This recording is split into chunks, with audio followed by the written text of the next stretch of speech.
What's going on, everybody? Welcome to Cosmic Culture, the channel where we talk all major movie and television news, theories, breakdowns, and much more. I'm your host, Chris, and of course, this is the channel, or a of the many channels out there, that you come to talk about your ideas, your hopes, your dreams, and your desires for the future of the MCU. The MCU is one of the biggest, most successful cinematic universes out there. In fact, let's not even say one of, it is the biggest and most successful cinematic universe out there. A lot of exciting stuff is coming our way, and Marvel is absolutely crushing it by filling the schedule, giving us new content on Disney Plus with the Marvel series that connect to the MCU, and of course, big movie releases. Coming up, we have Doctor Strange in the Multiverse of Madness, which releases May 6th, and then shortly after that, we will be seeing Thor: Love and Thunder, which, following its first teaser trailer, has a ton of hype and excitement around that as well. So plenty of exciting things headed our way in the Marvel sphere, but today I want to talk about these connecting factors. We're going to talk about Loki Season 2 and its direct correlation with Doctor Strange in the Multiverse of Madness, as explained by writer for both, Michael Waldron. If you haven't already, consider subscribing to the channel and turning on that notification bell so you don't miss out on any of our daily updates and videos. Also, you can check me out on other socials, Instagram at Chris M. Rosser, and on Twitter at TheCultureChris. Links to both of those are in the description down below. So, Michael Waldron actually was the writer for Loki Season 1. He was hired to continue in Loki Season 2, and he was hired to join the writing team for Doctor Strange in the Multiverse of Madness. Now, this isn't anything peculiar or odd or different for the MCU, as many different writers, directors are all used throughout the entirety of the MCU, and through the King, Kevin Feige, the president of Marvel Studios, they are all able to intercommunicate and figure out what direction they're supposed to go to.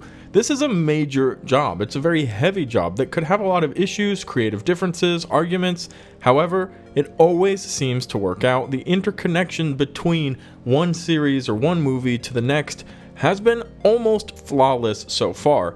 As we move into Phase 4 out of the original Infinity Saga, the question is, what is Marvel going to do to make it bigger, more insane, and even more interconnected as we weave in and out of the different characters and their shows and movies? Well, the answer was, and seems to continue to be, the multiverse. Now, the only real issue we have with the multiverse so far is we still don't really understand it. We don't understand what the multiverse is capable of, what its universal laws that the MCU will be forced to abide by are, whether or not it can just be accessed all the time, if it has been opened because of Loki Season 1, if Doctor Strange was the one that opened it, if Wanda was the one that opened it, what exactly has caused the multiverse to spiral into madness. Now, we're expecting this to be explained in the Doctor Strange film, as that's kind of the big idea. However, even though we've had tons of rumors, leaks, plot theories, concept art, different ideas of what exactly is happening in the Doctor Strange film, we do not know the ending. I've heard very little, close to anything that I would consider reliable, that has explained what's happening at the end of the movie. Will Doctor Strange get a hold of the multiverse, and will it become something he can control and manipulate?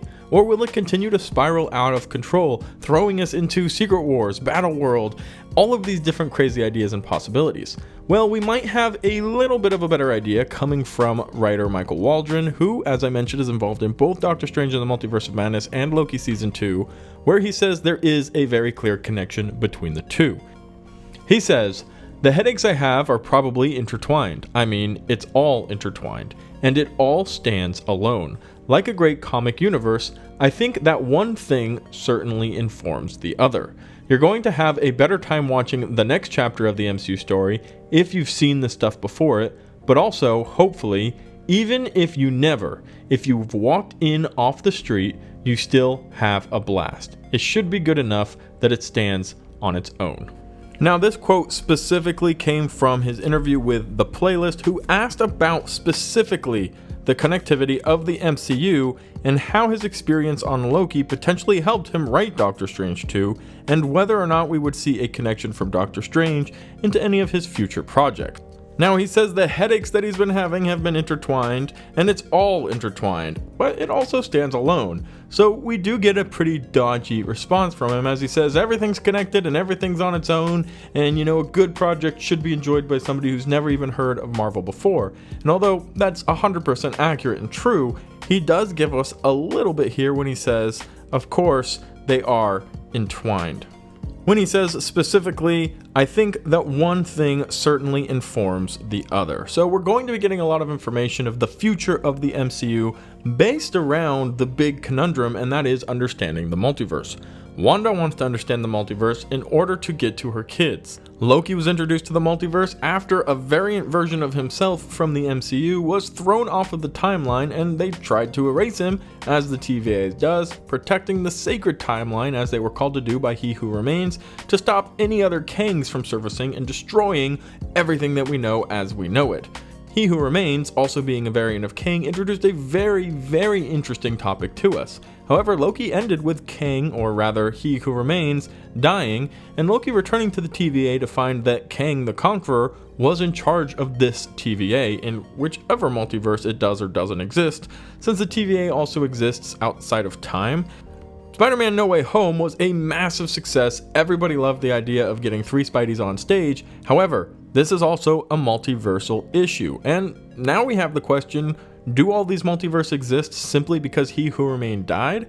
And they all branched off like we saw at the finale of the series and created Tobey Maguire's universe, Andrew Garfield's universe, the Venomverse, all of these different locations that we've been watching, different types of Fox universes, and other universes that we haven't even explored yet, which Doctor Strange and the Multiverse of Madness will certainly start to open a few of those doors. But the question does remain. What will we learn in Doctor Strange? Yes, it's going to connect to Loki, so there is some type of information that is being spread from Loki to Doctor Strange back to Loki Season 2, and it all really roots back to the big bad we are aware of right now, Kang the Conqueror, and his several other variants. We did meet a good version of Kang the Conqueror, He Who Remains, who's trying to protect the known world from his variants. Maybe we'll be introduced to others, maybe other good ones who will serve in the Multiversal Council, the Illuminati, trying to protect the multiverse from all threats, including other Kangs. And maybe we'll meet some bad Kangs who Wanda might be able to destroy, or maybe they'll get away and we'll have to catch up with them later. We do know that the connection from Doctor Strange and the Multiverse of Madness to Loki very well might be Kang, which would also be a connection to Ant-Man and the Wasp: Quantumania, since we already know for sure that Kang will have his first real appearance in that movie. I know a lot of people, from comments I've had with you on lives, Twitter, on Instagram, and DMs in our Discord, have mentioned that they're a little bit worried about the future of the MCU, that it seems like Marvel maybe has bitten off more than they can chew, that there's all of these stories all over the place. How does Falcon and the Winter Soldier possibly connect to Loki, that possibly connects to Ant-Man and the Wasp, or Thor: Love and Thunder, the Eternals? So much is going on, and you've just introduced Moon Knight, who is also Stephen Grant, Mark Spector, Mr. Knight, and an Egyptian god, Khonshu, all wrapped up into one little tiny crazy bow. So where does it all connect? Is Marvel going absolutely insane? Are they desperate to keep us here after the Infinite Saga has ended? Or are we going somewhere? And are we going somewhere magnificently crazy? Is this going to be a wild ride that really throws the first 3 phases out the window as far as our expectations should go? And should we be getting ready for the seeds to grow into something incredible?